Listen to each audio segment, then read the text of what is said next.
राजीव, एक ऐसा नाम जो सिर्फ भारत ही नहीं बल्कि विदेशों में भी बिजनेस की दुनिया में चमकता था। अरबों की संपत्ति, आलीशान बंगले, महंगी गाड़ियां और हर दिन मैगजीन के कवर पर उसकी तस्वीर, ये उसकी रोजमर्रा की जिंदगी का हिस्सा था। लड़कियां उसके पीछे दीवानी थीं, लेकिन राजीव का दिल इन सब चकाचौंध से दूर था। वो चाहता था एक सीधी साधी, सच्चे दिल वाली लड़की, जो उसे उसके पैसे के लिए नहीं बल्कि उसके इंसान होने के लिए चाहे। इसी तलाश में वो अक्सर खुद को दुनिया से थोड़ा अलग रखता था। एक दिन राजीव एक बड़ी मीटिंग खत्म करके जल्दबाजी में बिल्डिंग से बाहर निकला। फोन पर बात करते हुए वो साइड स्ट्रीट से तेज तेज चल रहा था कि तभी अचानक धड़ाम, एक लड़की उससे टकरा गई। उसके हाथों में पेंट ब्रश, कैनवस और कागजों का घेर था जो जमीन पर बिखर गया। लड़की घबरा गई और बिना ऊपर देखे जल्दी जल्दी सामान उठाने लगी। सॉरी सॉरी, मुझसे गलती हो गई, उसने धीमी आवाज में कहा। राजीव की नज़र उस पर पड़ी और जैसे समय थम गया। साधारण कपड़े, खुले बाल, मासूम चेहरा और आंखों में अजीब सी चमक। वो लड़की बेहद खूबसूरत थी, लेकिन उसकी खूबसूरती में कोई दिखावा नहीं था। लड़की ने एक पल के लिए राजीव की तरफ देखा, हल्की सी मुस्कान दी और फिर बिना रुके चली गई। राजीव बस उसे जाते हुए देखता रह गया। उस दिन के बाद पहली बार उसके दिल में किसी के लिए हलचल हुई। कुछ ही घंटों बाद राजीव को पता चला कि उस लड़की का नाम रानी है और वो एक पेंटिंग एग्जीबिशन में अपनी कला प्रदर्शित कर रही है। शाम होते ही राजीव वहां पहुंच गया। हॉल में चारों तरफ रंगों की दुनिया सजी हुई थी और हर पेंटिंग में जैसे किसी की भावनाएं जीवित थीं। वो समझ गया कि ये रानी की ही दुनिया है। राजीव ने बिना सोचे समझे रानी की सारी पेंटिंग्स खरीद लीं। रानी हैरान रह गई। आप ये सब क्यों? उसने पूछा। राजीव हल्के से मुस्कुराया।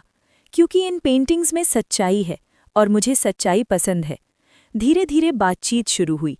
राजीव ने उसे चाय के लिए पूछा। रानी थोड़ा हिचकिचाई, लेकिन उसकी सादगी और विश्वास भरी बातों ने उसे मना लिया। दिन बीतते गए, मुलाकातें बढ़ती गईं और दोनों एक दूसरे के करीब आने लगे। राजीव को रानी में वही सादगी दिखी जिसकी उसे तलाश थी। और फिर एक दिन राजीव ने रानी से शादी कर ली। शादी के शुरुआती दिन किसी सपने जैसे थे। सब कुछ परफेक्ट लग रहा था। लेकिन हर कहानी में एक मोड़ आता है। एक दिन रानी ने कहा, राजीव चलो ना मनाली घूमने चलते हैं। राजीव ने कहा, ठीक है, मैं ड्राइवर के साथ गाड़ी भेज देता हूँ।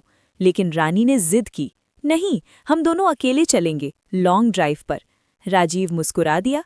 उसे क्या पता था कि ये सफ़र उसकी जिंदगी बदल देगा। दोनों कार में बैठकर मनाली की ओर निकल पड़े। नवंबर का महीना था। पहाड़ों पर बर्फ जमी हुई थी। रास्ते खूबसूरत लेकिन खतरनाक। राजीव ड्राइव कर रहा था और रानी से बातें कर रहा था। अचानक एक झटका। रानी ने उसे जोर से धक्का दिया। राजीव ने सीट बेल्ट नहीं लगाई थी और कार का दरवाज़ा हल्का खुला हुआ था। वो सीधे बाहर गिरा और खाई की ओर लुढ़कता चला गया। नी, उसकी आवाज़ पहाड़ों में गूंज कर रह गई। कार का स्टीयरिंग रानी ने संभाला और बिना पीछे देखे गाड़ी आगे बढ़ा दी।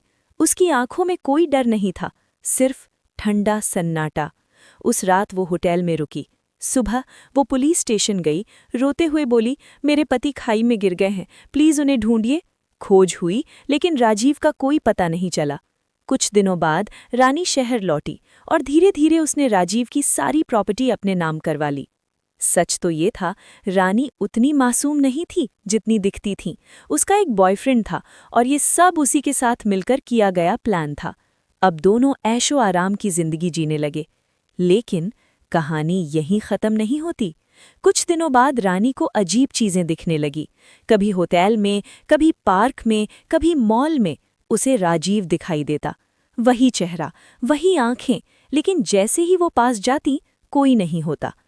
तुम मर चुके हो, वो खुद से कहती, लेकिन डर उसके अंदर घर कर चुका था। दिन बीतते गए और उसका डर पागलपन में बदलने लगा। वो चिल्लाने लगी, रातों को जागने लगी, हर जगह उसे राजीव दिखाई देने लगा।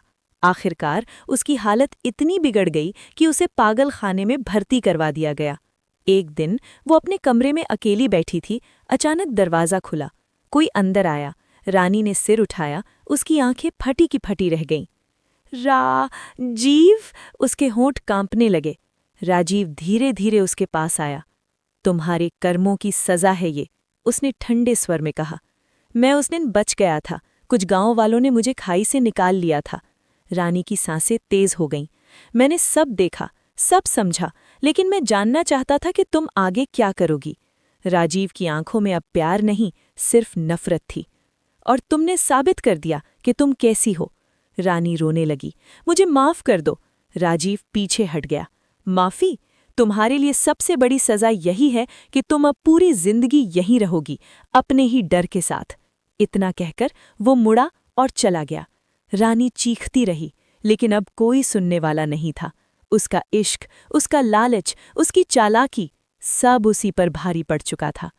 आप सुन रहे थे कहानियां जो दिल को छू जाए की कहानी इश्क आजकल। अगर आपको ये कहानी पसंद आए तो प्लीज़ लाइक, कमेंट और शेयर कर दीजिएगा। और मेरे चैनल पर नए हैं तो प्लीज़ इसे सब्सक्राइब करके बेल आइकन को प्रेस कर दीजिएगा ताकि मेरी आने वाली कहानी आपको बिना रुकावट मिलती रहे। धन्यवाद।